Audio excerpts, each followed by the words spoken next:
Good afternoon, everyone.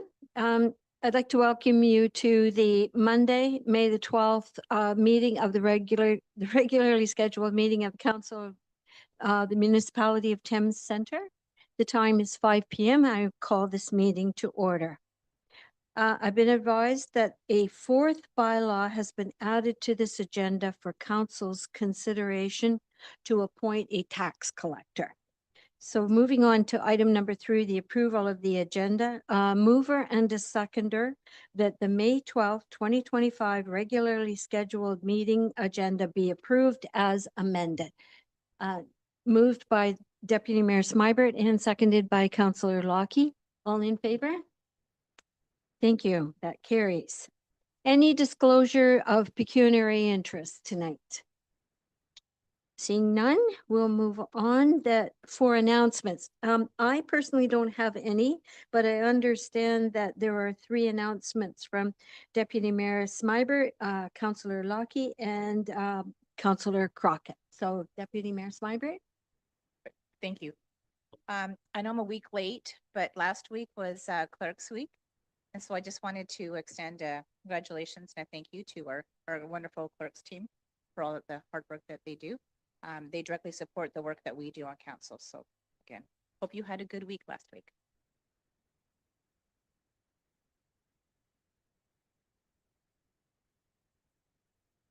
Yeah, thank you, Your Worship. So wanted to mention that the last week of May is Canadians with Disabilities Week. So, be kicking it off on the 25th on the Sunday for the walk at Camp Woodeden.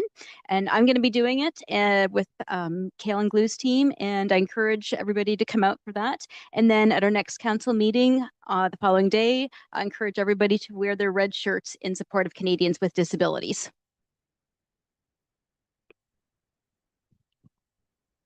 Thank you. I just want to thank everyone that attended the road safety open house last week. That was a result of a motion that was passed this in the fall.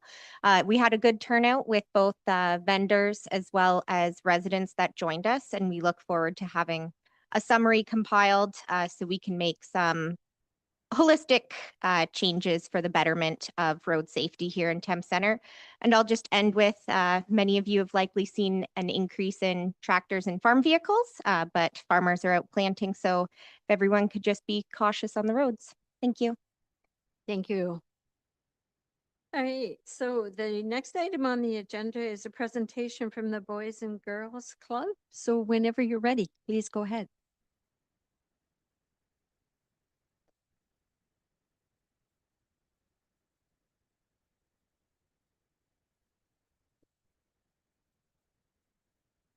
If you haven't already figured it out, there's a little button in between on the mic so that you can speak into it and it'll pick up for the recording.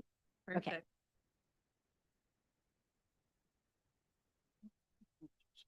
Yes. So hello, my name is Whitney. I'm currently working as the coordinator for rural programs through Boys and Girls Club of London, or BGC London. I've been able to be a part of kind of launching our space at the Flight Exec Center. Yeah. And I'm Arden McLean, and I'm manager of program services with BGC London.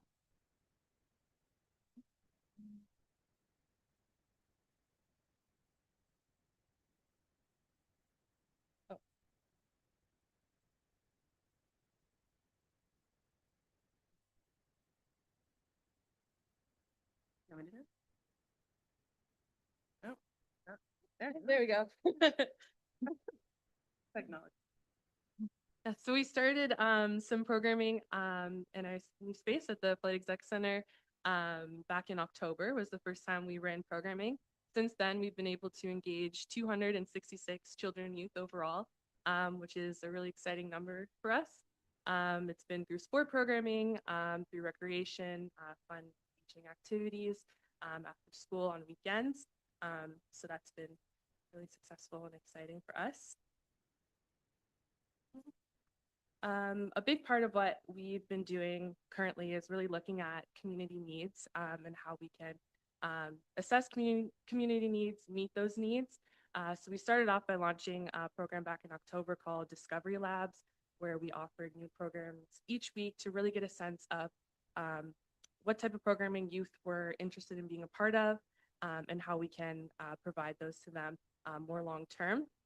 So we've been working on offering these programs between then and now to mostly children between ages 9 and 14. Also, our sport programming, we have a program with BGC London called Next Level Sports that offers basketball, volleyball, gymnastics, and facilities at the Flight Exec Center as well. Along with that, we really focus on supporting active living, our skilled coaches, pro athletes that facilitate these programs are really great with youth, facilitating those, making sure that we're promoting lifelong learning. Big foundation of the programming we offer is life skills and ensuring that we're setting children and youth up for success later on in life. While they may not realize that we're promoting life skills in programming, it's really part of what we're doing and making sure that we're having that continual learning. Community engagement is something that we've been really focusing on, allowing people to know that we're here because we are fairly new, but also continuing that engagement as well. And economic development and sustainability is something we're really looking at focusing on more long term to ensure that our programs are self-sufficient and sustainable in a long-term setting. And then not about Dorchester, but we just wanted to add in that we have been also doing programming in Thorndale as well. And we've had a lot of success there. Since the new year, we have done a program called the Young Artist Studio, where each week the youth could come in and learn a new style of art and techniques. We've also done Kid Food Nation, a cooking and baking program, volleyball leagues, gymnastics, basketball leagues, and sports clinics. So while we are running programming through the Flight Exec Center, we also have a lot going on in Florida as well. We're really active there too. So moving forward with our programming, we've kind of been working from like a framework of like a cycle of sustainability to ensure that we can support these programs long term and they're self-sufficient and effective. So kind of looking at this cycle, participation in children's program would be kind of the first step. It's not something we currently offer, but looking to expand to that, hopefully fairly soon. From children's programming, they can transition into youth programming, which is what we currently offer right now. From youth programming, they would get the introduction to leadership skills and development, learning the importance of that within our environment, helping out with children's programming and being really connected to what we're doing. Something I find really important is having some ownership and being able to feel like it's their space and they are a large part in how to say and what the activities that are being facilitated are. So being able to transition into more of a leadership and volunteerism role once they hit high school age, they would be supporting the children and youth programming as someone who has already come through it and knows what was enjoyable, has seen the value in having those youth mentors be a positive impact in their life, and being able to contribute to their community, supporting the children and the youth, doing program planning, program facilitation. From there, if it's something they're passionate about, they could then transition into a potential employment role with us. This kind of supports us in being able to recognize who's passionate about this work and working with children and youth in this capacity, and empowers them to feel connected and like they have been able to really develop throughout the programs that were offered through us, and work with us to get their first job or get their first volunteer experience, which then kind of goes back to now they're supporting the team leaders who are now in the volunteer role. And so really centering our programs around sustainability and ensuring that we're setting ourselves up for it. Even just moving forward over the next few months, we have some exciting programs coming up. we are very thankful to have received the Thames Center Community Grant to run the Skill for Success program that we plan to launch next month. This is an employment program for young high school students. So they would be able to participate in volunteer opportunities with us over the summer, get help building a resume, complete employment workshops, get their volunteer hours, and then be supported in obtaining their first job, whether that be potentially with us or with other community businesses and agencies, giving them the first volunteer experience that they might not otherwise have to be able to start building that resume. We're also working on launching something we're calling activations in partnership with Lord Dorchester Secondary School. This would give youth in the high school a chance to participate in some leadership workshops. For example, our pro athlete basketball coach could come in and talk about sports leadership. And then from there, if they're empowered and feel that they want to continue within that field of volunteering, they could take on more responsibility, maybe facilitate a basketball 3-on-3 tournament or a sports clinic with the support of our staff, obviously, but allowing them to take a bit of ownership and feel empowered to take that responsibility to move forward different activations that they are part of. Also with Lord Dorchester, looking at opening up some co-op positions with BGC London, but also supporting current co-op students and supervisors of co-op students through workshops and trainings. We can offer high school students volunteer hours for even just helping out with their programs, and then leadership trainings and workshops with their SHSM program. And then looking at summer, we have 2 summer youth camps that we're getting ready to host. These are camps for youth outside of the camp age group that is already being catered to in Dorchester. There's going to be a leadership camp, which will provide leadership opportunity for youth that aren't quite at the age range for Skill for Success or like leadership opportunities in high school, but are passionate and feeling empowered to start getting those leadership opportunities. So through that camp, they would get their babysitting license or certificate. They'd learn about teamwork, leadership skills in a really fun summer camp setting. Also Chef Nation Camp, which is a cooking and baking camp that we'll be offering. Cooking and baking has been a type of activity that has been very popular, and there's been lots of engagement. We're running a cooking and baking program right now on Saturdays. That's been great, and we've run quite a few over the past few months as well. So we'll have Chef Nation Camp. And then looking ahead at next school year, we're hoping to be able to kind of take on as our framework is Life Skills Academy. So all of our programming is currently centered around life skills and developing life skills, but really promoting ourselves and allowing people to really see the value in the programming that's being offered, and becoming a space where you know the value and you know how it's going to benefit you. Seeing the life skills being developed and youth being able to see themselves grow throughout our programming. So Life Skills Academy is where we're hoping to kind of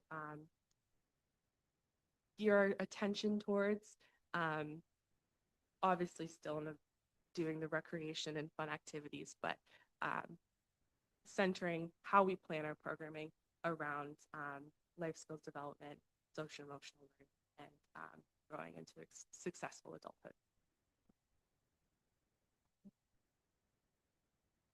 I kind of already mentioned, but we're working on establishing community partnerships, specifically right now with Lord Dorchester, and hoping to expand from there once we have looked to get these activations started at the schools, and working with co-op.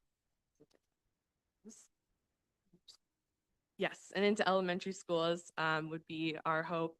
One thing that I would like to see happen is the high school youth taking part in the activations. then taking ownership and wanting to be a part of facilitating activities within the elementary school as well. Kind of creating like a holistic approach to engaging youth and allowing them to feel a part of every sector of what we're doing. Then finally, our lease extension proposal. Like I said, we're looking at creating our programs to be self-sufficient and sustainable. We're currently not in a place where we are self-sufficient and sustainable yet. We see it happening. We're not quite there yet. We are committed to continuing and ensuring that our programs are high level, are successful, are valuable. And we are really working on community engagement and awareness right now. Well, we have been running programming for quite a few months. It's still important to be continuing to reach the youth and children who have not been able to access our programming yet. So we're working on engagement, awareness, and creating ourselves to be sustainable and self-sufficient. So with that in mind, our extension for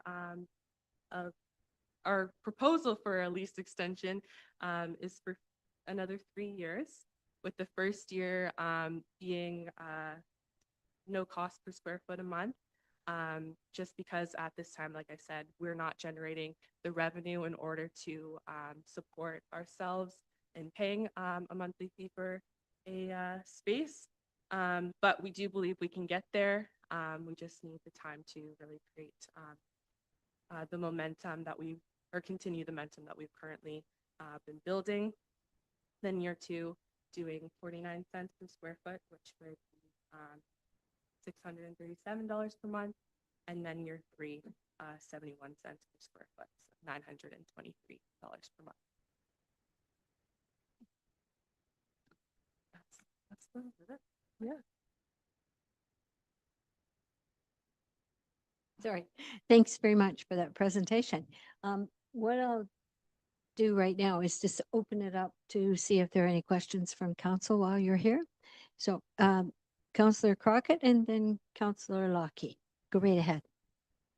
Thank you for coming in this afternoon. I enjoyed that you also threw the Thorndale activities in there, because I think we like to look at Thames Center as one whole. So even though you may be primarily based out of Dorchester, seeing that Thorndale activities are growing as well is great to see. I was just wondering how we could assist with your community engagement, whether that's connecting you directly with the elementary schools within Thames Center, perhaps even local businesses through our ECDEV committee, or any ways that we can assist to kind of grow the numbers and just grow the awareness of the programs that we have throughout Thames Center.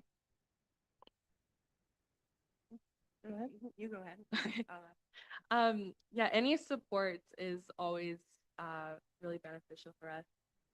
Getting into the schools is something that I see is really valuable, because the kids are all there, they're looking for activities, and it's good to be in a school and then see all the kids coming together and then saying like, we want to do this together. I see that a lot in schools. So connecting with the schools is always really, really beneficial for us. I've been able to go into St. David's and present to classes there, and get some engagement through there, and that was really helpful. So going into other schools would be fantastic. Partnering with businesses is something that we see as part of our next steps, to support co-op students, to generate sponsorship for co-op students, those kind of things. So above would be. Yeah, I just add also, Thames Center has been very helpful in promoting all of our programs. So we'll make sure that we share that information. You know, we've sort of tweaked our approach, so we'll continue to work on that. Service clubs. So I know we do have a plan for engagement. I think when we first started, the idea was to start some of that engagement, but also to start programming, because we had that space. So we felt very much like we needed to start running programming. As Whitney said, the Discovery Labs were very successful in giving us a sense of what families were looking for and maybe what families are not looking for. So I feel like we've spent the year learning a lot about what's working and not working. So, but any connections, really, any networks that we don't have or networks that we can help build is what we're looking to do in the next year. Yeah, through your worship. So as a child of Thames Centre, I won't say how long ago. I remember we used to take buses to get from the arena parking lot over to your facility on Horton Street. So it's really lovely that you're bringing it right here to us. Just my question is it full? Is all of the programs fully funded, or are there user fees that kind of help sustain? Yes, there are fees. We try to keep them, well, they are as low as we can possibly make them in order to pay staff, get supplies and all those other costs associated. So typically for a like one night event, say cupcake making night, for example, it would be $12 for members and $15 for visitors. Membership isn't required to come to our programs, but there is a small discount for those who are either a BGC London member or a rural member. And as low as we possibly can make them, more bringing guest artists in. For example, we're doing a program right now where we have guest artists coming in and facilitating some more like high level art workshops. Those would be a little bit more expensive just for cost. But yeah, as low as we can possibly make them, but there are. Just to add also, we have a relationship with, so we're BGC, not Boys and Girls Club, but BGC Canada, and they make grants available to us and they have national programs. So for instance, Whitney's been running our Kid Food Nation. Kid Food Nation is a national program and we got a grant for that. So we were able to offer that for free, which then allowed us to encourage more participation. We were able to, so we're really looking at, break even. At this point, we're not corporate. Anyone else? Deputy Mayor Smybert. Thank you for your presentation and thank you for all the good work that you're doing for the youth in Thames Centre. I like the idea of partnerships. You talked about that a lot through the presentation. I think it's great that you're working with the high school. Just wanted to know, I guess, as a bit of an add-on to Councillor Crockett's question, is there an opportunity to partner with the library, for example, when you talk about children's programming, because that's something that you want to get into? And then is there also some space to work with our day camps as well? Because it seems as if there could be some duplication there. I'm not sure if that would work, but those were just a couple of suggestions. But again, thank you again for all the good work.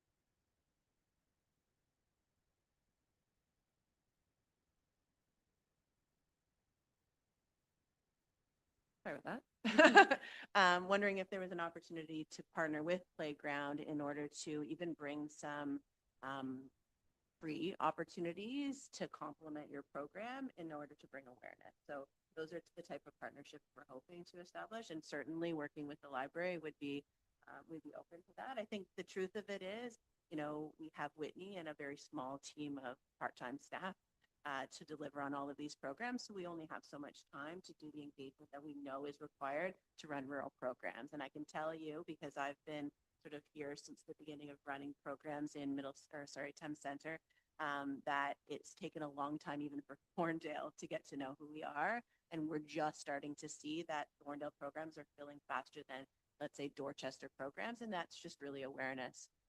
So it does take time. And I think that's really where we're coming from this proposal is we've just started to establish ourselves and people are just starting to get to know what we're offering. So we're trying to be as creative as possible. Hi. Councillor Heeman, go ahead. Thank you, Your Worship. Great comments by members of council. I just want to potentially add a couple of things and thank you, Deputy Mayor Smybert, for your comments about partnership and the summer programming. And I just want to recognize that the Boys and Girls Club was doing summer programming in Thorndale prior to us us doing that. So they pioneered that program, and I think it would be very fitting for us to work in partnership on something that closes the loop in the total programming ecosystem. And likewise, I think I really like the presentation. I like the approach because I think that first employment opportunity is particularly difficult because you can't get a job without experience, and you can't have experience without a job.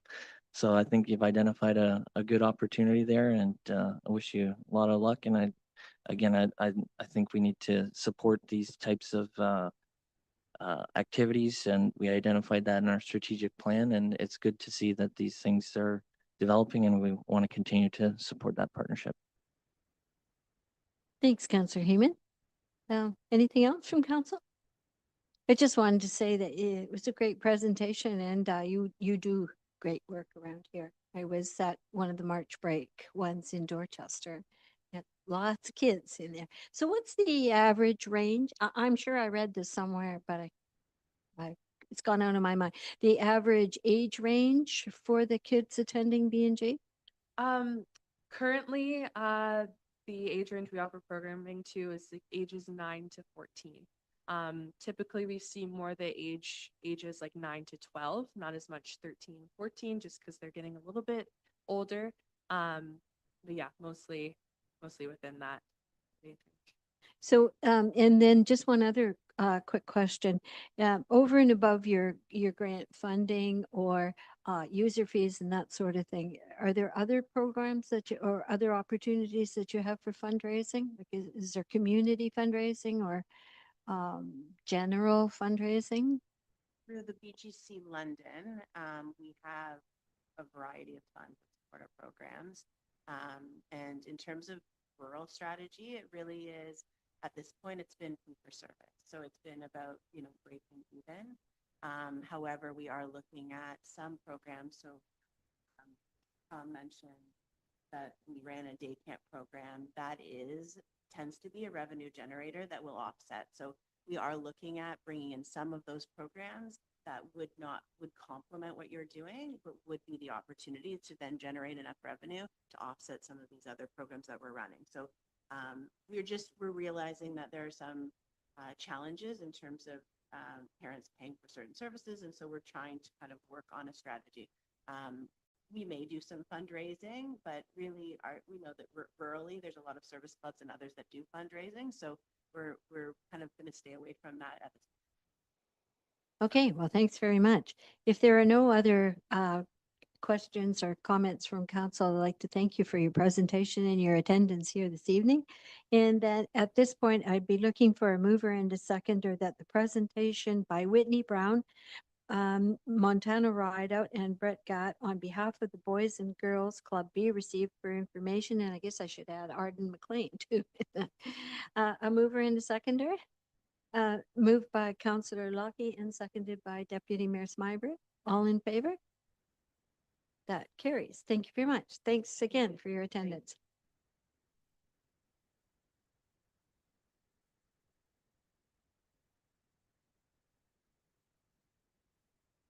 So we're moving on now to item number 6.2, a presentation from the playground experiment. Mike, you're doing this, are you? Hopefully. Well, I understand you have experience, so. Nasty. I'm gonna share. This is the power that I wield. And is it down or up that I want? Let's see. Oh, okay. Yes, okay. I think it's upward. Good evening. I would like to begin by thanking the municipality of Thames Centre for having us and giving us the opportunity to present. As I was sitting in my chair, it just dawned on me that I've been waiting 7 years to give this presentation. And I want to thank the municipality for acknowledging this wonderful team behind me. I am one small part of it, and I always tell people that come by to visit that these fine folks make the magic happen. Otherwise, I'm just a lonely guy standing in an arcade room. So thank you. I also really want to thank the team because their voices, though they may not be sitting at this desk tonight, is far more, just as important as anything that creates momentum for this project. And I want to thank the people who have supported the Playroom Experiment for the last 7 years when we were once known as Path of Play. We have supporters all over the world, which I will tell you about in our pitch tonight. I will be as succinct as I can. Apparently, I have a bit of a reputation, so we'll see what happens here. I also want to pay tribute to someone who became a very dear friend of mine. Mark James passed away last summer from a sudden battle with cancer. And when my family moved here 2.5 years ago, he was one of the first people that I met. And I found very quickly that our values mirrored each other. He cared very deeply about making sure young people were living a life of good mental health and well-being, and that they had a sense of belonging in their everyday life. He opened doors for young people every day. He created a home away from home in his classroom. We have one of his postgraduates here, Harshal Madhwadia, who's now at Western and still remains a part of our team.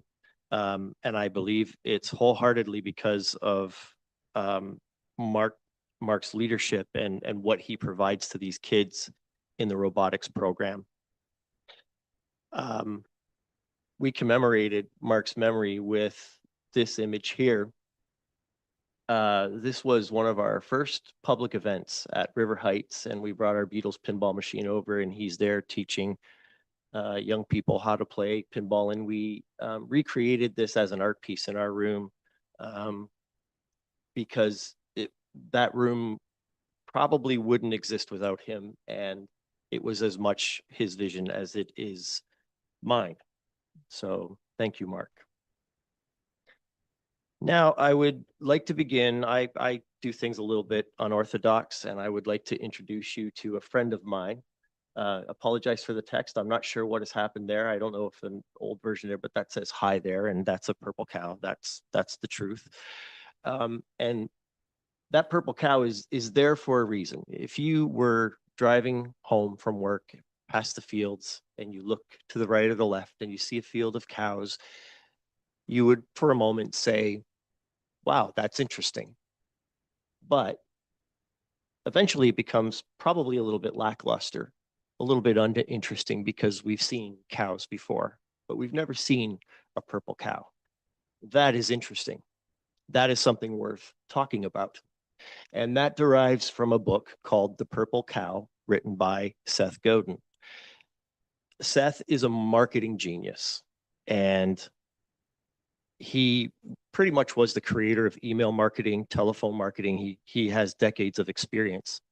And his theory now is, with anything, whether it's business or philanthropy, it's not enough to be very good. You have to be remarkable. You can't survive anymore by pleasing the masses on the bell curve. You have to create a culture, and you have to delight the few. And by doing so, he lives by a slogan: people like us do things like this.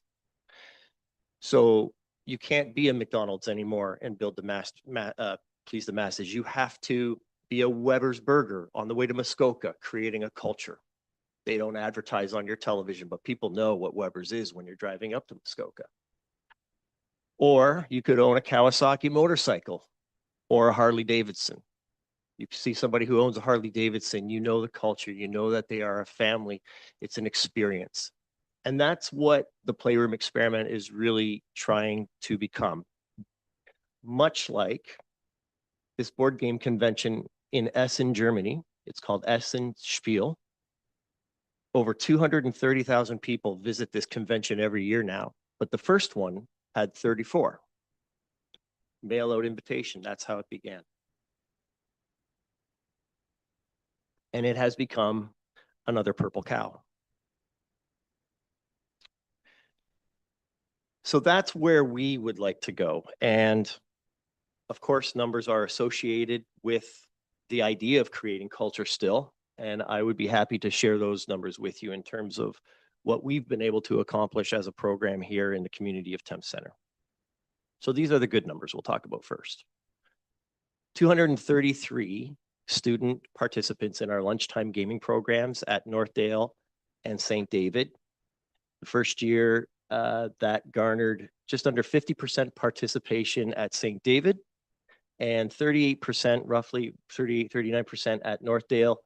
We even had the opportunity to bring pinball machines to their school libraries, which really caught their attention and interest. And to this day, the kids continue to come. And now St. David in particular is completely independent. They don't require me to go and teach them the games. They have now passed that experience on, and they share that with a lot of the younger kids, breaking age barriers, seeing a grade 4 play with a grade 8. And the younger kids love those opportunities. We have 82 community delegates, which includes our game captains, many of whom are sitting behind me. You can see Hannah and Rachel. They're part of our new blood back there, and they're here tonight. What I love most is that when someone completes their 40 hours of required community service as a prerequisite to graduate, they stay with us. We're not a concert band, but this group continues to grow. And it's very heartwarming because they go beyond the call of duty, as I'll talk about a little bit more when we get through this component here. We've had over 1,000 people visit our space since we opened in January. And that includes our private events, of course. We've placed over $100,000 in gaming materials in this room. And it is all privately owned now. The interesting number is 0. We've had over 20 private events, but 0 times have we had to post on social media to tell anybody about it. It's people walking by. Usually the first thing I'll hear is, wow, Dad, it's an arcade.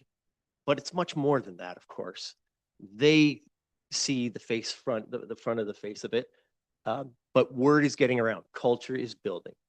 And we're very happy to see that when someone comes to our space and they enjoy one of these private events, they're developing a connection of their own. And you might even say that they see a purple cow too.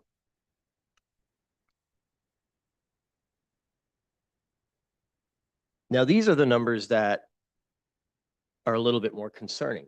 And this is the heart of our work.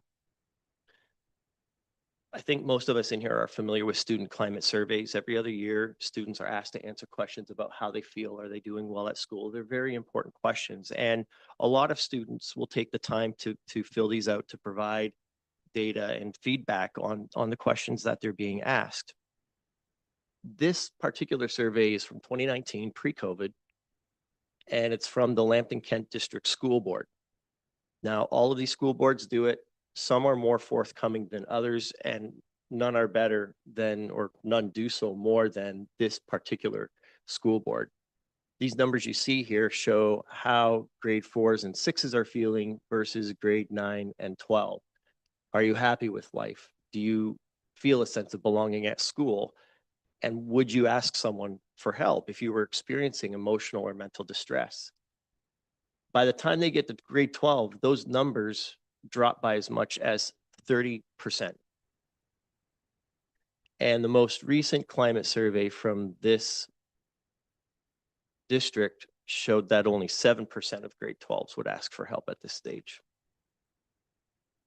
I don't think we can afford to have those numbers. So for us, this room is much more than a game. We keep score, but they don't really matter. This room writes its own narrative when it comes to inclusion and acceptance and understanding. Nobody has to shout from the mountains that they might be experiencing social isolation or that they haven't found their place of belonging yet. Or if you're doing just fine and it's just another social platform for you and your friends or your family to enjoy, it has a very natural way of writing its own narrative. And we love that because it means people can come into this space and they can define on their own terms what this room means to them. And what you end up seeing happen is people experience these games and they take that experience and they lend it to another person. You see families putting down their smart devices for a little while and getting out and reconnecting. You'll see our game captains will bring games home on the weekend. They'll borrow them and learn them, and then they'll get their family at the table. It's a rediscovery for all of them because we tend to lean on what we know. We don't teach Monopoly or Sorry. We teach games like Diced Veggies, where you have a rack of colored dice, and when it's your turn, you have to cut away the dice that representing, and you have to complete recipes. I think Councillor Lockie experienced something like this when she brought people along. And we have seniors that come by once a month from Dorchester Terrace, and the students from St. David come and teach them games. We're actually having our last one of the year this week, and we have some cornhole materials that we've invested in, along with some disc golf. We have two disc golf baskets now. You could carry them in suitcases and put them anywhere you want. So we might try some of that. We even have bucket golf with these big plastic cups, and you hit a wiffle ball. And so we want to go outside of our four walls once in a while, as long as it's not raining. Something I'm really happy with is our needs-based services. We have LDSS, and their alternative learning classroom visits us regularly. They have their own key code.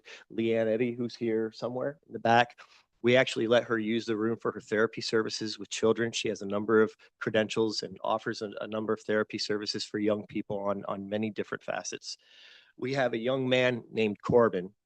When he first started coming with his family, he could not stay in the room for more than a half an hour. There was a lot of overstimulation for him.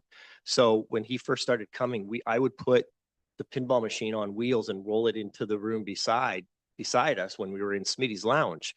And it would be a quieter space for him, but you could tell he loved it. He's now attending our full day PA day camps, which those are the stories that I love hearing, because my son was diagnosed autistic when he was 3, and his life story is what triggered all of this. So this part is really near and dear to my heart. And just this morning, I spoke with Nadine Richards at Ingersoll High School. They were here for the floor hockey tournament last month, and they're going to start visiting. And words, again, it's the whole purple cow thing. They're going to go home and they're going to say, "You're not going to believe what's sitting in Thames Center." So we are coming, and also recognition for our young people. Just very recently, the Optimist Club acknowledged a number of young people, Carson Haggard being one of them. They don their shirts proudly. And for many of them, it was because of the work that they do in their school community. I think Jack, who's here too, you were part of that. And Caleb, were you there that night too? I think there were 3 or 4 kids that were there that night. And it was really wonderful to see that happening. So we want to introduce new gaming platforms. As I said, we've invested in some disc golf equipment. So this is going to bode well for our summer camps. And Stevenson Camp. I have spoken with Councillor Lockie so many times about lending them some of our library over the summer. So it's very important for us to build resources on our website so that their camp counselors can learn the game quickly and easily. And when they have their rainy days, they've got a gaming experience much like the ones people experience when they visit us at the playroom. Talked about Thorndale with the BGC. BGC was talking about Thorndale. We very much want to have a presence in Thorndale simply because they are as much a part of Thames Center as anyone else.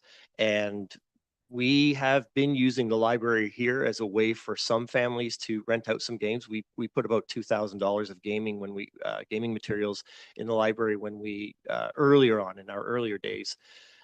We'd like to do the same in Thorndale as well, and make sure that families have access to these games if they want to learn them, and use the resources on our website. We also, I don't know if you're familiar, if you've seen the Inclusion Park video that we produced for Sally Pepper, but there's a new video that, so I went out there with my GoPro and filmed that and put that together for Sally, and it's had about 250 views in 3 weeks. We would happily, this is all social integration, and I think we're better together. as I like to live by. And so when it comes to BGC, we would be happy to make a video for them. We would be happy to make Art in the Barn or the Rubber Duck Race. You just put together 50 seconds of something and people will watch it. And it's a wonderful way to communicate and connect with the rest of the community. And perhaps the one thing I'm most excited about is this fine young group here. Now, with me is Laura Pye. She's the grade 3 teacher at River Heights. It's funny when I introduce people because I've only been here for 2 years, but you all know each other. And it's like, oh yeah, I know you. So I don't realize you probably already know each other, but Laura is the grade 3 teacher. We brought them over to our game space on a school day last month. And they are actually going to be taking a walking field trip once a month to our room.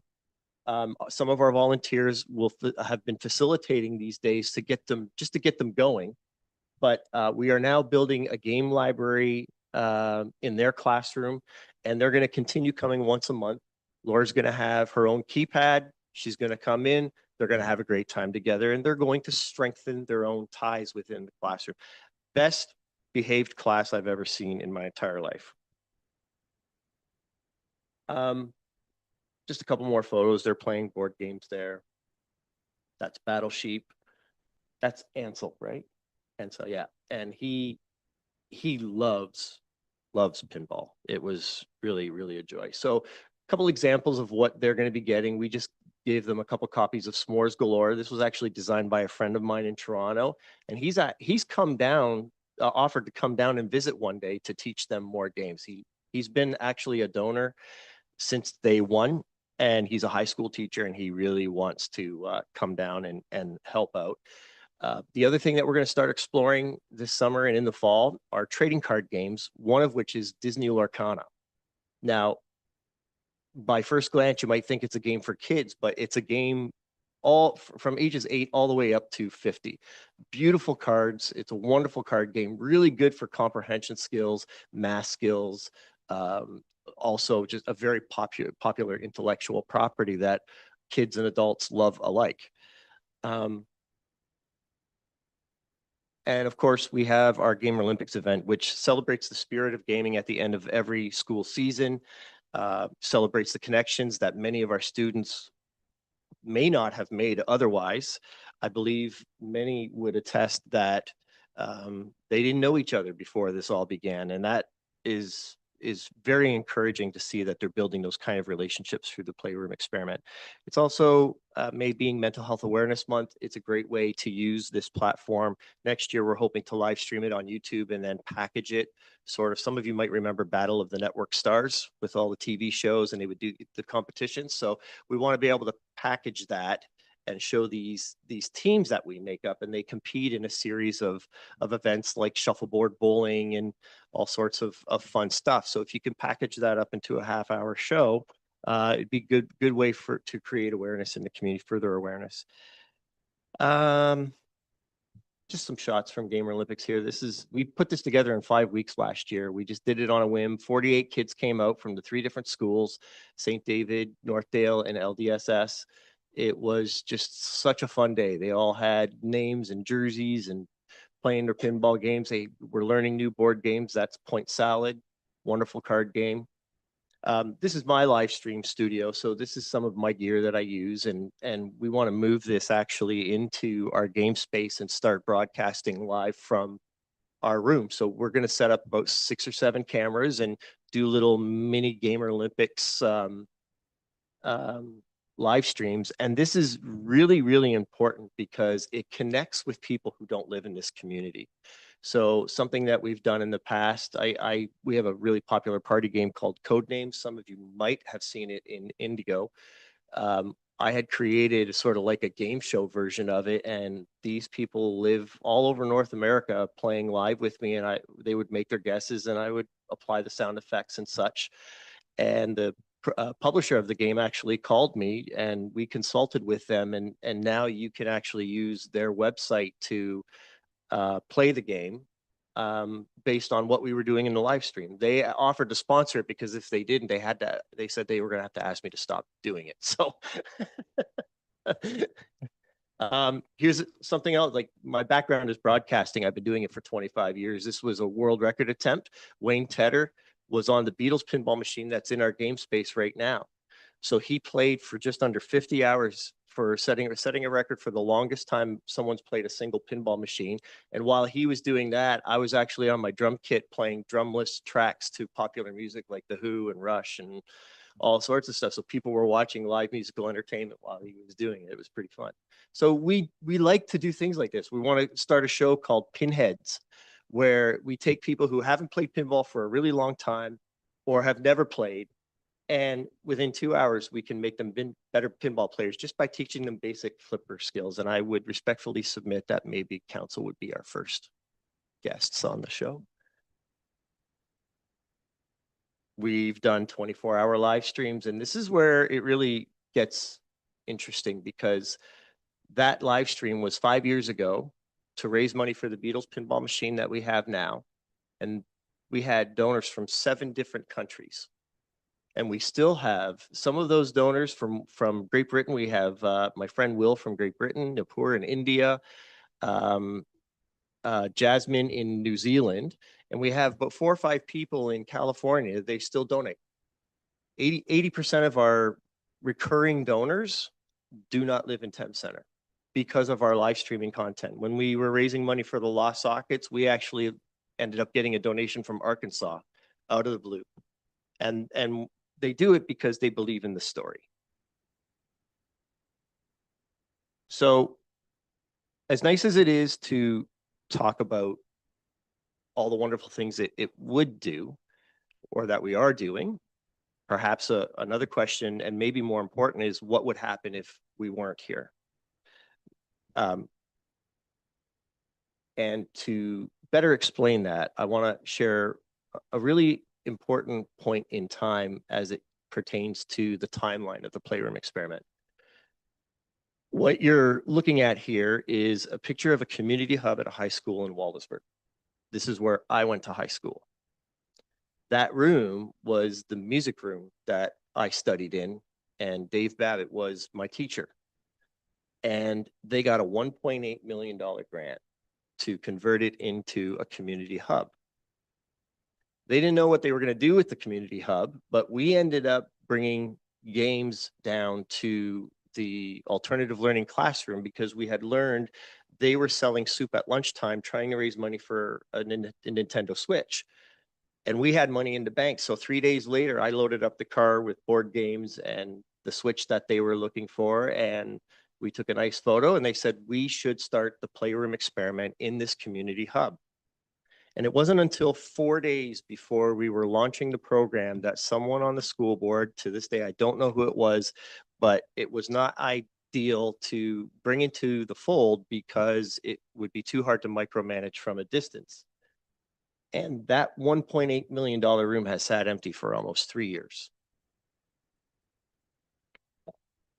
So to say that we are grateful for your support is an understatement. Latitude is everything when it comes to the success of this program. And that's why our foundation, our vision, our mission statement, whatever you prefer to refer to it as, is build, sustain, and grow. We've built a room. We've held up the room. I think we shared some numbers with council.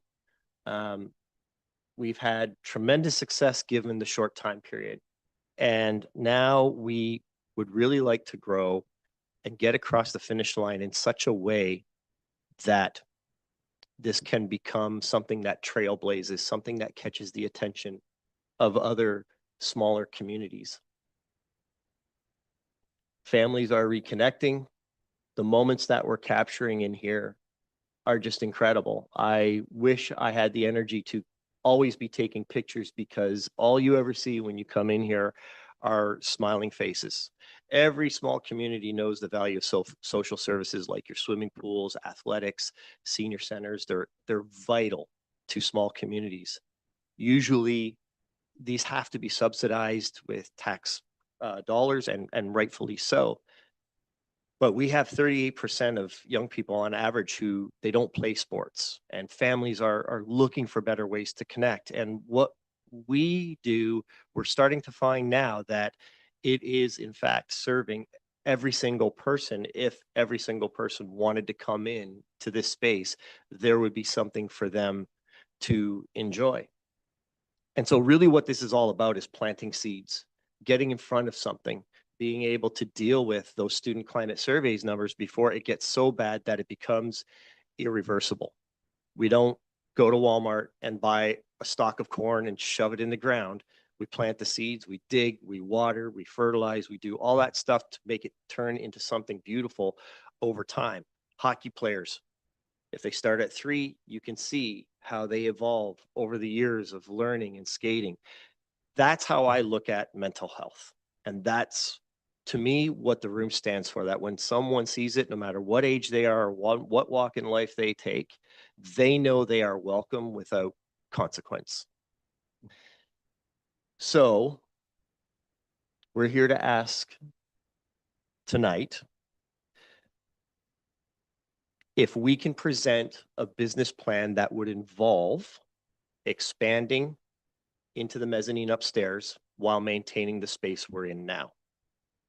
We have many other social platforms we want to introduce: table tennis, dart league, virtual reality.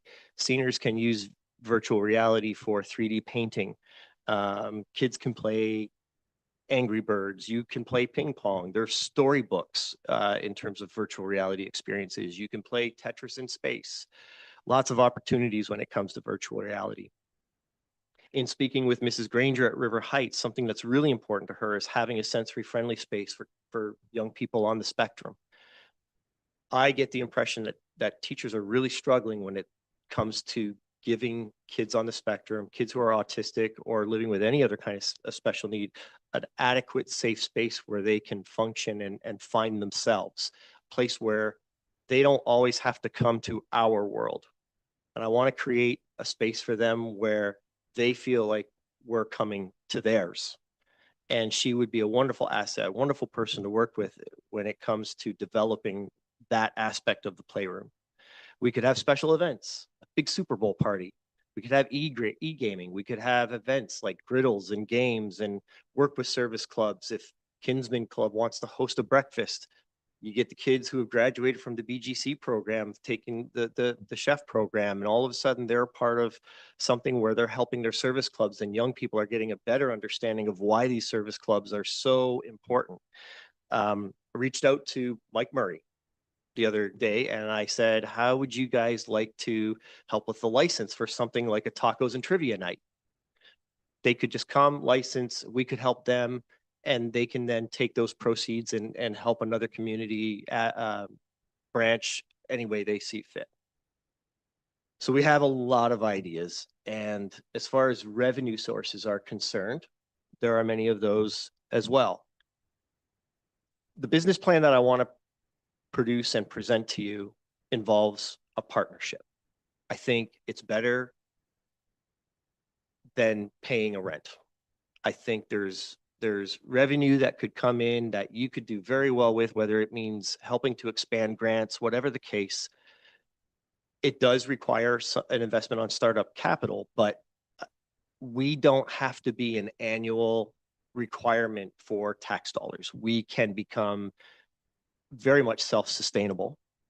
It is a fraction when you think about other operational expenses like arenas and swimming pools, and again, investments that are most certainly required, but we can do this for a fraction of that and make this a transformational experience for everybody that lives in this community. We would be happy to collect survey data to see if the community supports an idea like this. As far as revenue streams are concerned, one of the ideas that I'd really like to explore is a players lounge. When we have teams visiting out of town, we've got a baseball tournament next month. There's got to be, what, 24 teams in this thing? If you had half of those kids buy a day pass, you're going to bring in $5,000 in one weekend. So there's a tremendous opportunity with expansion. And we do have our own fundraising program. It's an annual program called Project Playroom. The theme of it, or the mission message, is community game on, community strong. And the long-term goal is to have 1,000 people a year donate $50. So every year they donate 50,000 or $50. It brings in $50,000. And those individuals who make a donation like that would do so because they know we would do at least $100 of community service. They see the value. They don't need the shirt. They don't need wrapping paper. They just want to help the story that's evolving. We're exploring memberships. We're running our first summer camps this summer. We are going to explore business sponsorship, someone who maybe mirrors our values when it comes to mental health and well-being. And we're just very, very proud of the team. Youth surveys all across Canada, they confirm that a sense of belonging has the highest correlation to mental health. And that's why we're here. I think small communities are the best place you find hope. And when you see community members banding arms, to me, there's no stopping where you want to go. I really want to thank you for this time. And I, along with my team, would be happy to take any questions you might have. Thank you, Mike. So on that note, I will open it up if there's any questions or comments from council at this moment. Councillor Crockett. Thank you, Mayor, and thank you, Mike, for coming out tonight, and all of you as well. Now you know where we are, and I hope to see your faces back here a few more times with the possibility of bringing forward a business plan. So I just wanted to reiterate your campaign slogan, the game on, community strong. I think that really empowers what you're doing, and the youth behind you and the good things that you're doing for Thames Center. And I'm really excited to see the potential of future partnership and really that interconnection that you spoke about on kind of bringing everyone together in a space that's safe and inclusive. So thank you. Thank you. Thank you. Is there anyone else from council who wishes to comment? Deputy Mayor Smybert. Thanks again, Mike, for your presentation. It was really well done. I had no idea there was training for pinball machines. So I'm interested. Absolutely. You know, the most challenging thing with this space is making sure adults know that they're welcome. We're not very good at giving ourselves permission. It's almost like something we don't want to admit. But when they come in there, we've seen people of all ages. And I wish I would have included the photo in this presentation, but we've got a photo of a 12-year-old playing beside a 66-year-old. And he turned and started helping the gentleman beside. But yeah, every pinball machine has a rule set. You don't have to know them all right away, but when you even understand a little bit of a pinball machine, the level of engagement goes through the roof and you get a really bad case of just one more game syndrome. So it's one of the things that we love the most, and we're going to continue working on making sure I think what we tried one time was game night for grown-ups.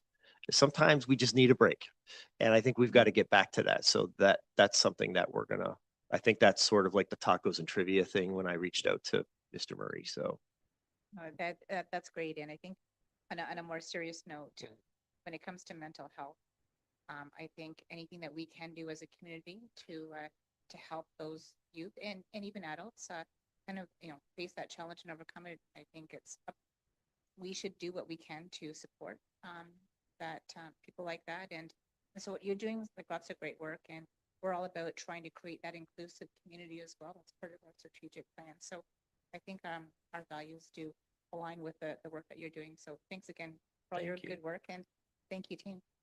I know I've gone on long, I apologize, but one more important thing is that we actually are starting our jobs this weekend. So our party room rental, we had a party room rental of $300, and we've changed it now to $350, just so that the student can earn a little bit of income and they can come and clean up the room and be a host. And our new people that are booking are more than fine with that. They're excited about that idea. What I love most is that they all care about the room so much. We have 6 game captains, most of whom are here tonight. They have their own keypad code and they're in grade 9, and they go there at lunchtime and they use the room and they take care of it because they know they've decided what it's worth to them. And every time I go to a school, I always tell them at the end, I'm going to make a promise to you. One day, somebody's going to ask you, why should we give you this job? and you're going to tell them this story. You're going to tell them that you helped pioneer something spectacular, because this is starting to become something that we're trailblazing as a community. And I think other smaller communities are going to look at that with your support. We can only do this with you. And I think it's going to inspire, maybe the Fusion Center has a little more space. Who knows? Right? I don't try to force those things too much, but I'm glad that we share those values, because I can't stand the thought of a young person struggling with social isolation, because they're not going to tell us. Well, Mike, oh, I'm sorry. Councillor Yeah, Lockyer. through your worship. So yeah, I love absolutely everything that you do and what you bring to this community. And I've played there. It's a lot of fun. Just my question is, like, I know that you are very, very instrumental in getting this going. Do you have like other people on your team that you're training to step up to be leaders within the playroom experiment? I do. Because I'm not going to live forever. And I don't want this to have a finality to it. It's just more fun when you're not doing it by yourself. But when the United Way started, somebody had to sit there in a room and start writing down some ideas. And I encourage this team to be scientists. And what I mean by that is, when they're in a space and they have an idea, you try it, and don't be afraid to fail, because the only way you can find your real purpose that you're meant to serve is by staring into the wind and not being afraid to see something go wrong. And I think that's why our donors never ask us, well, what are you doing with the money?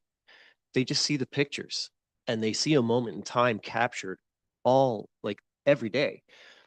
I believe it's why when we post on Facebook, we often get over 100 likes, and it's very humbling. And again, they make the magic happen. So I want these young people, and if it does grow, there's going to be opportunities, right? It's not, I think that this is a scalable project. Well, thanks, Mike. Thank you. Time is moving along here, but I thank you very much for your Thank you. presentation. And at this time, then, I will have, I'll ask council for a mover and a seconder that your presentation on behalf of the Playroom Experiment be received for information. Councillor Crockett and Councillor Lockie, and all in favor? That carries. Thanks again. And thanks to all the young people who crowded the chambers tonight. It's nice to see the place full. So thank you for coming. So thank you.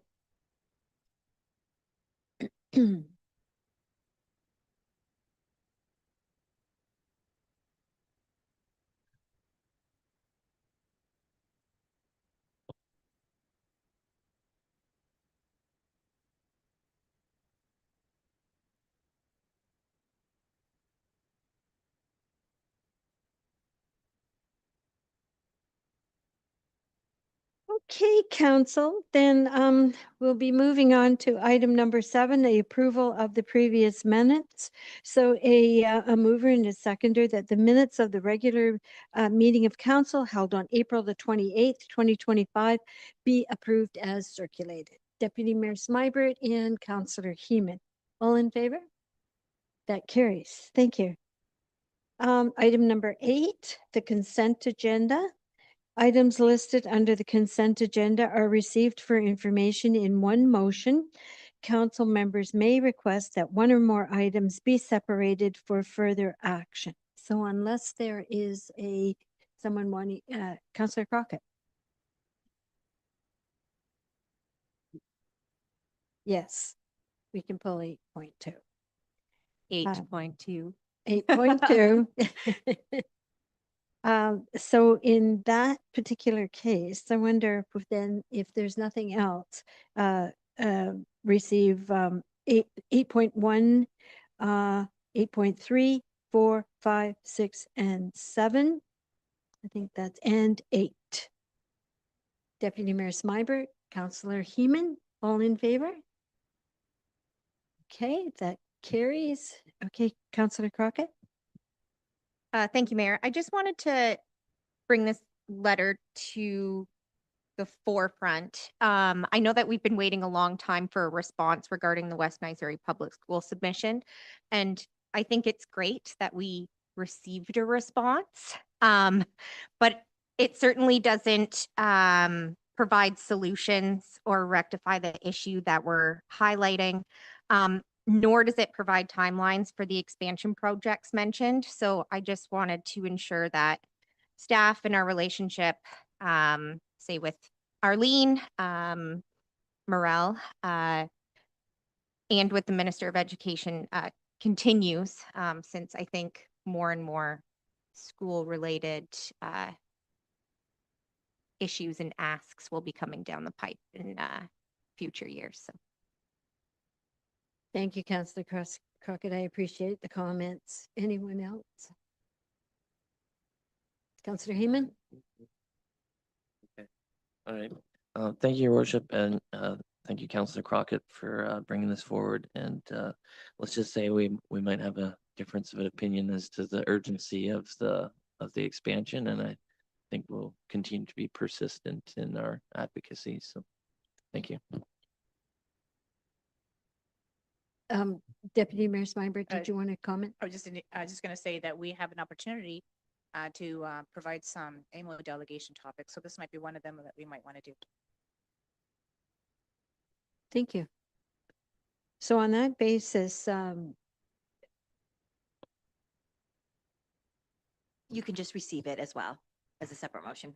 all right then. So a separate motion to receive item 8.2 on the consent agenda. Letter from the Minister of Education regarding the West Missouri Public School submission. Councillor Crockett and the seconder, Deputy Mayor Smyber. All in favor? Thank you very much. That passes. Okay, moving on to reports from departments. The first one is regarding terms of reference amendments for the Thames Center Active Living Center Advisory Committee. And we'll look to our Deputy Clerk, Sarah, to present. Thank you, Your Worship, and through you. The purpose of this report tonight is to seek council's approval regarding 2 minor amendments to the terms of reference, for the Active Living Center Advisory Committee. So as background, this committee met in April where they discussed committee membership as well as their own terms of reference. You'll see in the committee minutes section of tonight's agenda, they also passed a resolution to recommend to council that staff be directed to advertise for new members. This is for your consideration of approval later on. So the current terms of reference recommend having 8 voting members, and this includes 4 residents who do not have to be Active Living Center members, 2 Dorchester Lions Club members, and 2 active members of the Active Living Center. The committee would like to change the second point in this to 1 Dorchester Lions member and 1 Thorndale Lions member. It's important to note here, either way, though, it's just a recommendation. It wouldn't be an amendment to the actual requirement of the committee composition. In terms of that piece, all it says for the requirement is that there's a maximum of 8 members. Secondly, the committee discussed the current requirement to only hold meetings in Dorchester. Currently, they alternate between the Thorndale and Dorchester meeting locations. They just wanted to clean that up as well. So these changes are minor, but they just ensure that the terms of reference are up to date and accurate. If you have any questions, I'm here to answer them. Thanks, Sarah. Any questions from council on this matter? Just a comment. Heeman? Thank you, Your Worship. I just think it's great that the committee's bringing this forward, and I think this council has taken a lot of steps to try and bridge the different gaps within our community, and I think it's admirable that they're making these suggestions. And again, knowing that we have a added staffing in the Thorndale area, I think that this reflects that. So thank you. Thanks, Councillor Heeman. Anyone else? Okay. Seeing none, then a mover and a seconder that report number LS-007-25 be received for information, and that the draft new terms of reference for the Thames Center Active Living Center Advisory Committee be approved. Councillor Crockett and Councillor Lockie, all in favor? Thank you. That carries. Okay, and Sarah, I guess you're back on for the next item, the refreshment vehicle bylaw updates. So this report is to seek council's approval on the new refreshment vehicle bylaw. This is included in the bylaw portion of the agenda. So we updated this bylaw not only to increase the flexibility to the licensees, but also to reduce our municipal liability. So throughout this review process, Jana, myself, and Keith, we consulted with our senior management team, our fire prevention officer, as well as our insurance provider. Some of the biggest amendments include proposing to license refreshment vehicles only on municipal property and no longer on private property. We found that this is in alignment with many other municipalities. Secondly, another change is that licensees now have the option to purchase a 3-day license instead of a full year, which takes it from 190 down to 60. Our insurance has also been expanded to include an increase of $5 million to the commercial general liability and standard form automobile liability insurance. We've also expanded our fire prevention requirements, and we've also changed the approval requirements for health unit. So currently, we only accept approvals from the Middlesex London Health Unit, but we're proposing that we would accept an approval from any health unit in Ontario. And basically, this helps anyone that's traveling across the province. It just makes it a little bit easier for them. And that's it. If you guys have any questions, I'd be happy to answer them. Thanks, Sarah. Any questions from anyone? Any comments? No? Okay, then. So in that case, then a mover and a seconder that report number LS008-25 be received for information, and that the new refreshment vehicle bylaw be considered as included in the bylaw portion of the agenda. Councillor Crockett and Deputy Mayor Smybert, all in favor? Thank you. That carries. Okay, the next one, we're going to invite Amanda Story up to give us a presentation regarding development charges comparative report.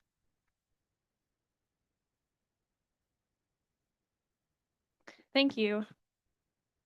Through your worship, let me get to the top of my report and then start.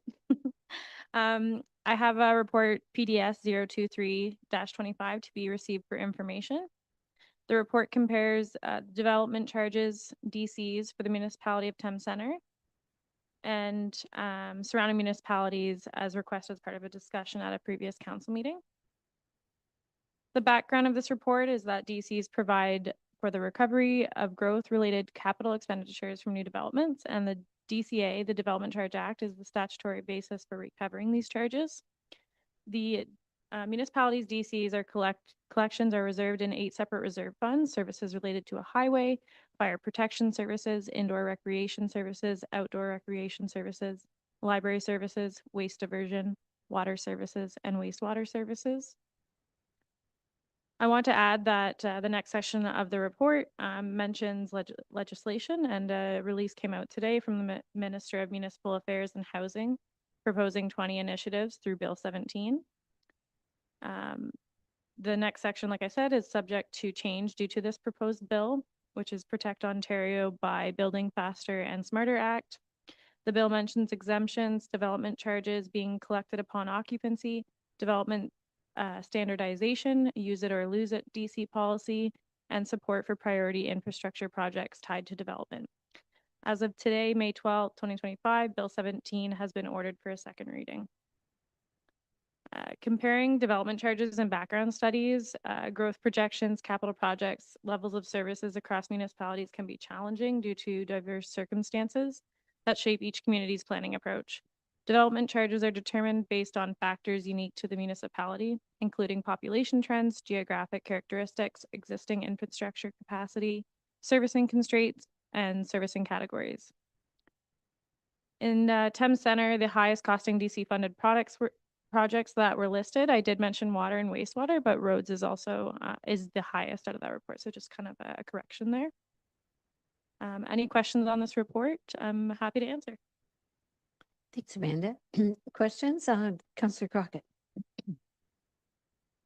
Thank you, Mayor and Amanda. Very timely report with the announcement today.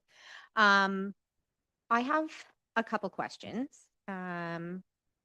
So the first being if there were to be a freeze on DCs, what impact do we anticipate this would have on our future infrastructure projects? Thank you through your worship and to Councillor Crockett. If there were to be a freeze, we would rely on another source of revenue such as the levy or greater support from the province, say from funding capital projects or other senior levels of government. Additionally, potentially permit increases of rate and fees. Delay of capital infrastructure projects could be an outcome. Thank you. My next question is, compared to surrounding areas, how does Thames Center compare to supporting long-term growth and service delivery with our DC? I'm going to defer to Carmelo. We discussed this question earlier. We mentioned that should there be a change in market conditions and the demand increases, that the current DCs would be favorable in funding. So if Carmelo has anything to add to that question, I don't know if I hit that on the nail on the head or if he has anything else to add. Thanks. Yeah, through you, Mayor, to the councillor. As Amanda alluded to, we had a discussion. We looked at our current DC rates and we looked at comparable municipalities. Since ours are higher, should there be a freeze or a lowering of the DC rates, we're well positioned because of our current rates that are higher. And so looking at a long-term financial forecast, as long as the market uptakes a little bit, hopefully, and there's an increased demand on housing, we'd be a benefactor to that.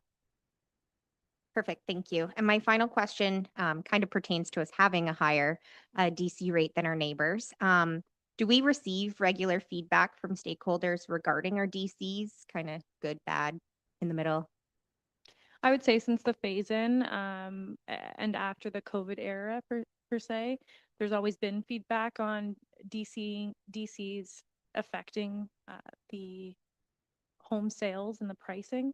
So no matter what, it does impact those home sales and that not including like carry-on fees or any other external, they kind of all add up, all those external fees. Thank you. Councillor Lockie. Yeah, through your worship, I think the timing of having this, as well as we see the water financial plan, and as well as having the asset management plan, they all kind of go hand in hand together. And I think it's going to be so important that we actually have like a needs assessment study done so we can dollarize how much we need to fund with development charges. So I did example like a spreadsheet, my fashion. So if I took a look what Watson had said, and that was an example exactly what we need to do, like water was a great place to start. So Watson had called out that we need $10.5 million to just fund the growth. So I did with my high level math figure, it said in the AMP that our population will grow from 14.6 in 2021 to 17.92 in 2031. So, similar time frame, it's about 3,600 people over that period. So I figure, well, how many houses will be built to fund that? So if you high level 3 people per house, so that's about 1,200 homes. So then if you take that 10.5 million, divide it by 1,200 homes, well, that's 8,750 that you're going to need. And the development charges, it goes from, I think, 2,800 for like a 1-bedroom to 6,300 for a detached. Well, both of those numbers are less. So I think we need to do that kind of study for all of the growth and figure out if we are going to be underfunded, and then figure out how we're going to, meet that. And, it might be time that we need to kind of think outside of the box. Like I mentioned in the last council meeting, perhaps consider putting a small development charge on ARUs because they're still adding to the population and they're still putting demand on our infrastructure. So that would be my recommendation to staff, is to, start with having that needs assessment study done and then dollarize it and figure out if there is going to be a financial shortfall in terms of the DCs. Thanks. Thank you, Councillor Lockie. Anyone else want to weigh in on this? Deputy Mayor Smyber. Just if I could, I know that there's a lot of moving pieces here, so I just want to make sure that if we're asking staff to do some work, that we clearly understand kind of what the expectations are. And I think before we do that, though, can we maybe see what the impact will be of the proposed legislation as it might impact Thames Center. I think that's a good starting point. And then from there, we can take a look at some additional, work or reports that might be done. Thank you. Could I make a comment that? Certainly may. I think that's good. But we know that like what we're charging right now for DCs, like it's very likely we're not going to be allowed to charge more. And so I think we just need to recognize that, and we might even be forced to charge less. So it's just about being prepared, because it's not very likely we'll be able to, recoup our costs. Yeah, I agree that this is kind of we're still a wee bit up in the air on to where exactly the provincial government is going to direct municipalities. So it's something to keep in the back of our minds. Deputy Mayor Smybert, you had something Well, else? I just wanted to add, we currently don't receive enough monies to cover our development costs, right? So we're at 90%. So any impacts will probably, I'm assuming, would be less than the 90%. So you're right, we're on a trajectory where we're going to be ending up in a shortfall in terms of trying to figure out then how we're going to finance the investments that we need to make in order to build, right, more homes, which we're expected to by the province. It's complicated, and I think it's going to be a challenge, I think, for any municipality in Ontario. Councillor Crockett. I think just to add to that as well, is one of the, I guess, conclusions of the change in legislation too, is I think there's going to be a lot more focus on different levels of government covering the costs of provincial and federal initiatives, and having the upper tier governments understand that all of the burden cannot sit back on municipalities. And speaking of AMO delegations, perhaps that's something that we continue to bring forward. We're just going to keep the AMO list growing throughout this meeting. I hope you're all going to be there for the delegations. Councillor Heeman? Thank you, Your Worship. And I think the challenging part of all of this is that we are trying to have more affordable homes at some point too, right? So there needs to be higher levels of government actively investing in infrastructure to facilitate that. Otherwise, the math doesn't math. Well, we'll see where the new federal government lands on this one. Anything else from council? No? Okay. Then in that particular case, a mover and a seconder, that report number PDS -023-25 be received for information. Councillor Crockett and Councillor Lockie, all in favor? Thank you. Thanks, Amanda.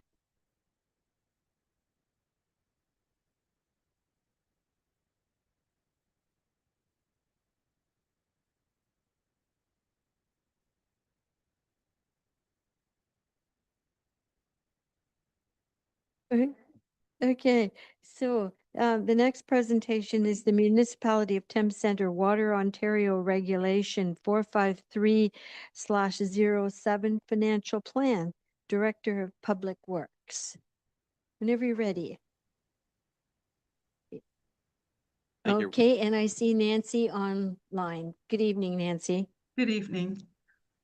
Thanks, Mayor, members of council. Report PW 00425 is a financial plan, which is one of the MECP requirements under Ontario Regulation 45307 of the Safe Drinking Water Act. As outlined by the ministry, the financial plan regulations require all owners of municipal residential drinking water systems to prepare financial plans that detail the system's financial information projected forward for at least 6 years to prove the municipality's water system is financially viable. This update of the Thames Centre financial plan is one of 5 components required for the reapplication of our municipal drinking water license. Staff must also submit the current drinking water works permit, our operational plan, our accreditation of the operating authority, and the Dorchester and Thorndale permits to take water. This application must be submitted by May 23rd of this year, which is 6 months prior to the expiration date of our municipal drinking water license. Nancy's here. Nancy from CM or Watson and Associates put the financial plan together, and she has a short presentation to go through to kind of explain the financial plan for us. Thank you. Thanks, Jared. And anytime you're ready, Nancy, please go ahead. Sure, I'm just going to share my screen here. Just give me a second there. Hopefully you can see that. Are you able to see that? Yes, we can. Okay, fantastic. Well, good evening, Mayor McMillan and members of council. Again, Jared has given a nice overview. I am going to just try and get through as quickly as possible an overview of the financial plan that is coming forward to you. Explain the purpose of the study that or the financial plan that we've put out there. Touch on the legislation a little bit more from what Jared has provided you and those requirements to gain your municipal drinking water license that you must adhere to. And then talk about how the financial plan document. It is a little different than what you typically see in a rate study or your budget. And I'll explain sort of the differences. It becomes more of an accounting financial reporting that you would normally see in the private sector for year-end financial reports. And what we're trying to do is really project those going forward. And then just give you a little bit of a summary of some of the more important financial indicators related to your own systems, and then provide the recommendations that you need to consider. There is a council resolution passing the financial plan that is required to be submitted along with the financial plan to the ministry as part of the application to receive and get your license renewed. So as mentioned, you guys have retained us to undertake the financial plan. We did that based on a couple of different documents, including the last rate study that was undertaken 5 years ago with updates, including more recent timing and costing of capital and operating budgets based on your current 2025 budget and future forecast. It is, as noted, required as part of the submission under the Safe Drinking Water Act, but we will get into, in the financial plan, some of those requirements that are specific. Over the past 20 years, of course, since the Walkerton crisis, for those of us that remember it, there has been significant legislative changes in the province surrounding water and wastewater services. The Safe Drinking Water Act was actually established back in 2002, with many of the rules that are still followed today on how to ensure that you are providing safe drinking water to your community. One of those requirements, as Jared had mentioned, is that all municipalities or service boards providing water services are required to be licensed to operate those systems. And there is a requirement there every 5 years to renew it to ensure that you're still meeting all of the requirements. In August 2007, Ontario Regulation 45307 was released, as well as guidelines towards financial sustainability of drinking water and wastewater systems. Just some of the key elements of the regulation under the Safe Drinking Water is that the financial plan represents one of 5 key elements that is required to obtain your drinking water license. It is to be completed and submitted as part of that license application at least 6 months prior to the expiry of your existing license. And it must include a minimum of 6 years of a forecast. Now, the financial plan in front of you actually goes out further than that. We've looked at 10 years, but you do have to have a minimum of 6 years, with the first year being this year, which is the year in which your water license will expire. It does allow you to provide additional years in the forecast. And that's what we've done. We typically always look at a 10-year forecast for the municipality.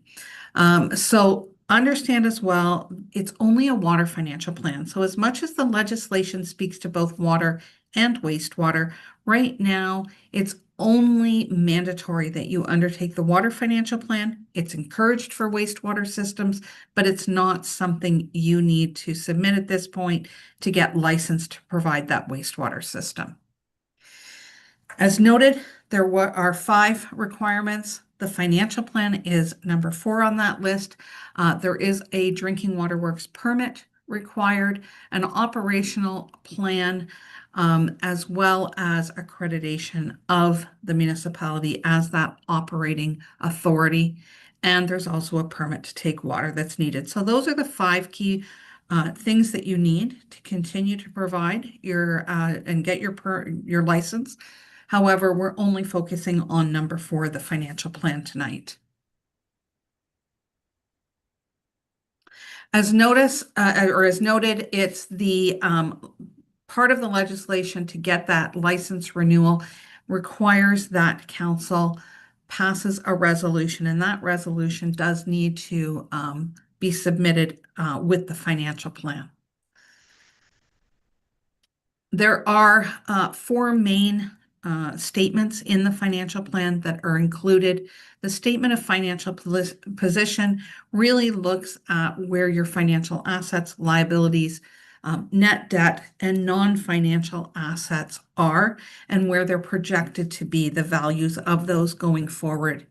The statement of operations really looks at your day-to-day revenues and expenses, your annual surpluses and accumulated surpluses each year of the forecast.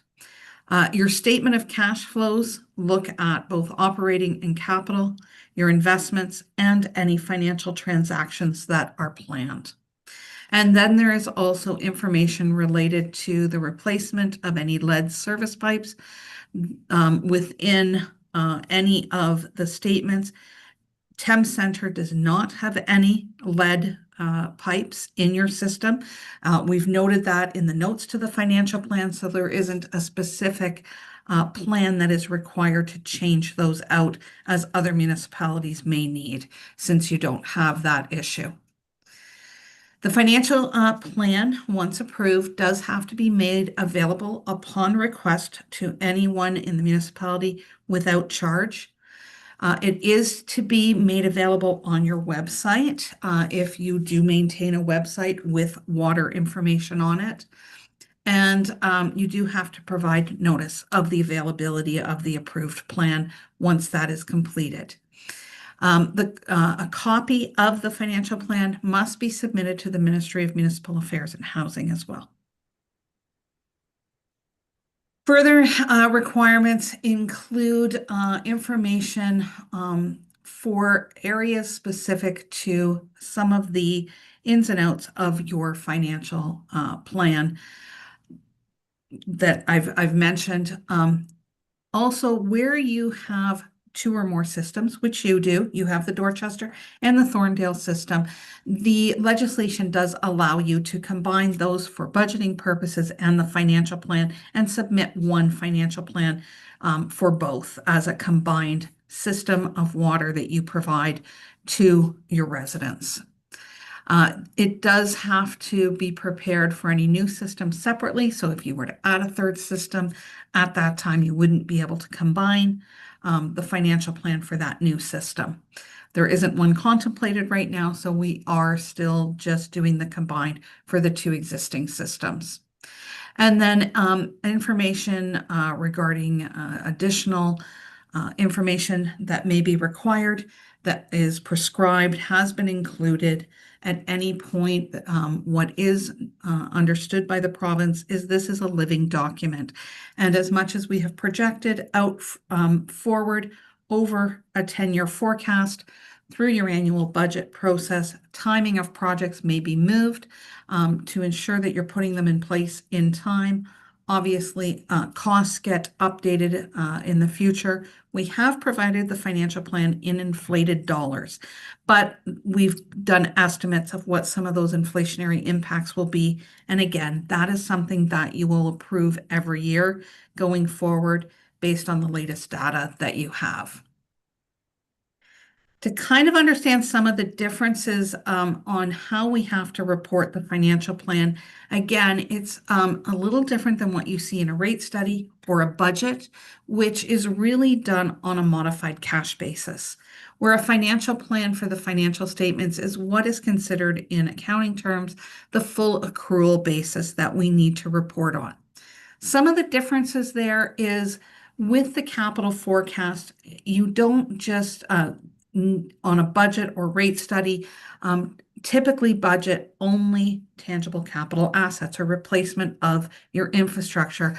There may be non-tangible capital assets such as studies, an environmental assessment, for example. The rate studies themselves may be budgeted in there.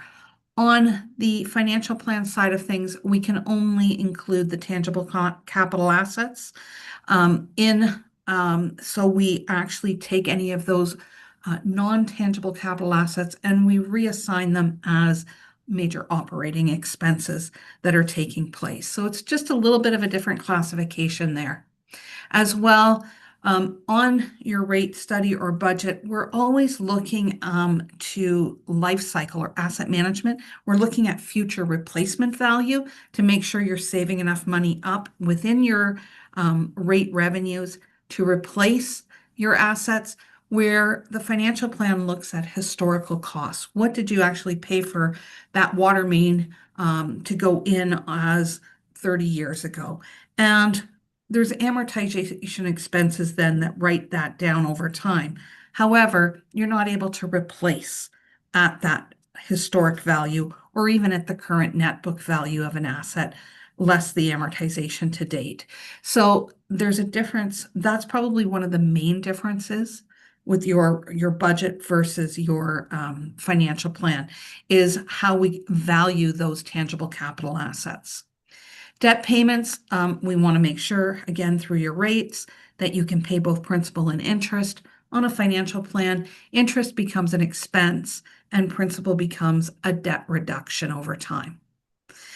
We don't really care about the amortization as noted on the budget side of things because you're more concerned with what the future replacement value is. But we do have to show that annual amortization or write down of your assets every year in the forecast for the financial plan.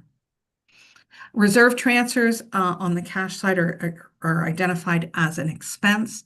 On the financial plan, they're part of accumulated surpluses at the end of the year. And of course, development charge reserve funds, which you were just talking about prior to this, are shown as a reserve continuity schedule within your budget or rate study. They are considered deferred revenue under the financial plan. So it's just a little bit of a different way of presenting really the same information that's been in your rate study and budget for years now. Some of the key indicators that I want to note is that over this forecast period between 2025 and 2034, there is a net increase in your financial assets anticipated as you add more assets in of about $3.5 million. There's also, though, increases in the value of your tangible capital assets of over 17.37 million. And that's really partly because of the amount of growth-related expansions that are taking place, assets that are coming in, that developers are being built, and we're adding to that current asset pool. So there is a significant increase anticipated over this 10-year period in your tangible capital asset value that you will have to maintain and eventually replace over time. And then because of all of that, it plays into the added or increased accumulated surplus for your financial position. By the end of the forecast period, it's about 20.9 million that is going to be added in. When we look at the statement of operations, really there's an expense to revenue ratio that in 2025 is 73%. That's decreasing over time on the forecast to 47%. But again, because of that $20.9 million in added accumulated surplus. We see that you're spending a lot of money on the assets, you're valuing those, and that ratio is changing. For your statement of changes in net financial position, one of the key components is really looking at the ratio of annual surplus before your amortization to be able to afford to acquire those tangible capital assets. And really, what's key is trying to have a one-to-one relationship there. You guys are already over that one-to-one relationship, unlike a lot of other municipalities, at 1.08, and that is still continuing to improve over this forecast period. So you are in a really good financial position for your water systems. Your cash or cash equivalents currently at the end of 2025 is projected to be 7.42 million and change, and that's going to be growing to over 17 million over the forecast period. So again, what this is really telling you is that your water system is in good standing and is anticipated to increase your assets and your financial position moving forward. So right now, we have the financial plan in front of you for your consideration.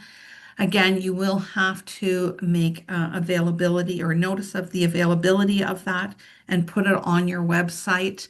If it isn't already there, it will need to be loaded up there. And then it does have to be, as noted, submitted to the Ministry of Municipal Affairs and Housing, along with that resolution of the approval of the financial plan tonight. And that resolution also has to be submitted to the Ministry of Environment, Conservation and Parks to satisfy all of the requirements under the Safe Drinking Water Act. That is my presentation for this evening. If there's any questions, I'd be happy to answer them. Thanks very much. That was a very comprehensive report and lots of reading. I'll turn it over to council then for some questions. Councillor Lockie. Yeah, through your worship, through Nancy Neal. My question is just regarding the interest on the reserve. So you'd mentioned that there's, I think, 7.42 million. Do you recommend that we use the interest on that reserve to help fund inflationary risks?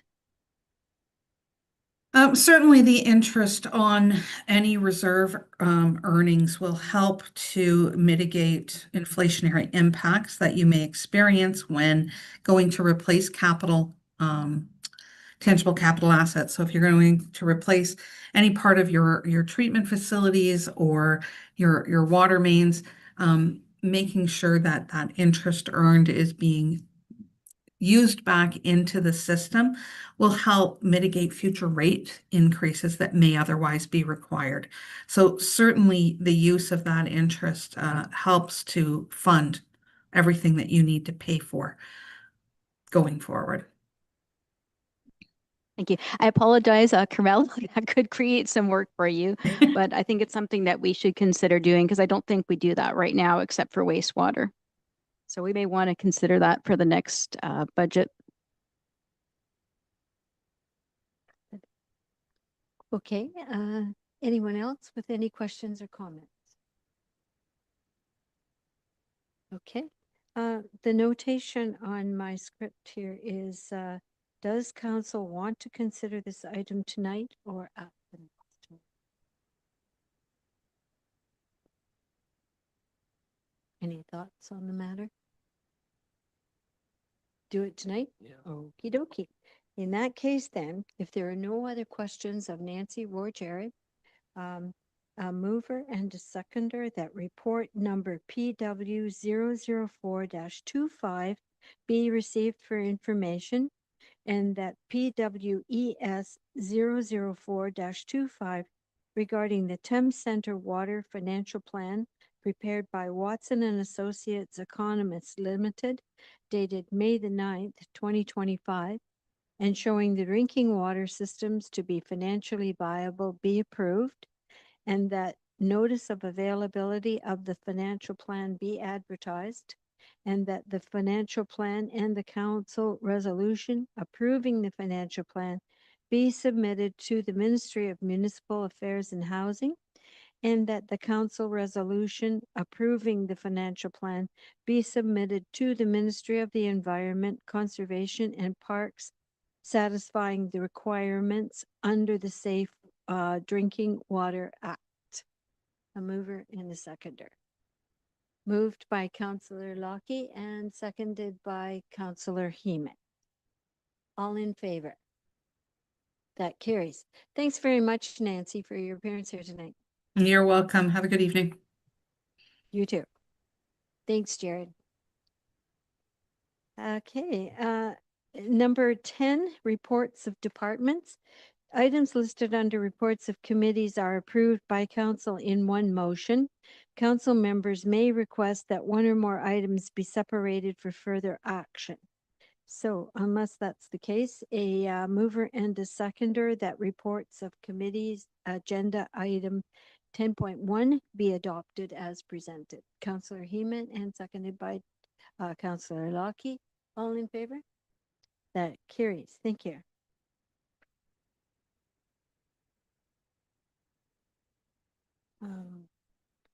So moving on to the mayor's report. I'm pleased to report my activities since my last report. With the month of April now behind us, my report includes the usual round of meetings at both the County of Middlesex as well as meetings here in Thames Centre. On April the 10th, we had our second Mayor's Breakfast in Thames Centre and welcomed about 100 people who got up early to attend. I want to extend my thanks to all the staff who set up and organized the breakfast, to Alberta's for preparing an awesome meal, and to Mike Ramnanen for the pictures and graphics that accompanied my presentation. I'm very grateful to all our Thames Centre people who work so hard behind the scenes to assist Council. Council was busy over the month with Council Planning Workshop, Ward 2 Mini Town Hall, Tariff and Trade Information Session, Emergency Management Meeting held in Thames Centre, Thames Valley District School Board Planning Meeting with members of staff, elected officials and staff from the school board on planning matters that was held at Middlesex County. On Tuesday, 29th of April, I was extremely pleased to be invited to present certificates of recognition to some pretty amazing youth volunteers from our public schools in the area. The event was sponsored and held at the North Dorchester Optimist Club, and I want to congratulate the members for all they do to promote, sponsor, and recognize our young people. And it makes me very happy to see so many kids step up in our community to volunteer. To everyone, I offer my congratulations. From April 30th to May 2nd, Deputy Mayor and I attended the annual OSUM conference in Collingwood this year. OSUM stands for the Ontario Small Urban Municipalities. This is the perfect size conference where the attendance is limited to small urban municipalities in Ontario, and an opportunity to not only listen and learn, but to share with members and councillors from other municipalities around Ontario. It was a very worthwhile event. And that's the end of my report. So there is no unfinished business that I'm aware of, is there? And no notices of motion. New business includes other business items requiring direction. The municipal delegations at Associations of Municipalities of Ontario conference. And Mr. Barrick, did you want to have something to say about that? That's great. Thank you, Mayor. So this item is on the agenda really to facilitate some discussion from each of you. I did receive some good feedback at this very meeting throughout this council agenda. So thank you. In essence, the AMO delegation requests are due May 30th of this month. The AMO conference is August 17th to 20th. Many of you are aware and have been there and have been delegates. We've had some great success in terms of some of our meetings that we've had to date, including achieving grant money, so tangible benefits as well. So we're looking to facilitate from council members or council today any additional items that you would like us to put delegation requests in for. I can speak to some of the notes I took with respect to the Minister of Education, West Nigeria Public School item, official plan and appeal times, settlement boundary expansion concerns, and management of agricultural impact assessments, infrastructure support aligned with population projections from Ministry of Finance, and possibly additional Made in Canada initiatives. We heard today with respect to some development charge issues and reports. So that's some great content. I want to thank Councillor Crockett for submitting many of those by email and from what I've heard so far today. But over to you, Mayor, if there's any other questions or comments from members that I can add to the delegation's requests. Thank you. Thanks, Mr. Barrick. So any Deputy Mayor Smybert, something to add? Yes, and I know that we've done this previously, but I don't think it hurts to talk to the Ministry of Health with respect to medical services in Thames Center. So it's on the other side of London. The west side of London seems to get a lot of attention when it comes to medical services, and we don't seem to we don't fall in that catchment area. So I just want to raise some awareness in terms of the fact that I think as a growing community, we're looking at those services here in Thames Center. Thank you. Councillor Crockett. Thank you, Mayor. One additional item I would like to add for consideration out of the road safety open house is perhaps a delegation with the Ministry of Transportation, or I guess a dual opportunity with education on reiterating the importance of cameras on school bus stop sign arms. I know that that's been supported here twice now, so can't hurt to continue the conversation. Just on that subject, in October, forget the exact dates, but it is also the school bus safety week in Ontario. Anything else? Okay. Then we will move on to bylaws. So a mover and a seconder that bylaws 36-2025 through 39-2025 be read a first, second, and third time and finally adopted. You note also that there is the addition, as mentioned earlier in the agenda, of 15.4, which is bylaw 39-2025 to appoint a tax collector. A mover and a seconder, moved by Deputy Mayor Smybert and seconded by Councillor Crockett. All in favor? Okay. And moving on to the meeting schedules, Monday, May 26th will be our next meeting, a regular meeting of council at 5 p.m. in the chambers. And followed by Monday, June the 9th, 2025 at 5 p.m. also here in the chambers. So a motion to adjourn. Councillor Lockie and Deputy Mayor Smybert. Okay, and that adjournment for the clerk is 6:57. Thank you all. Oh, I guess we should vote on that. I like to, yeah, I know. I'll catch you before you go. All in favor? Okay.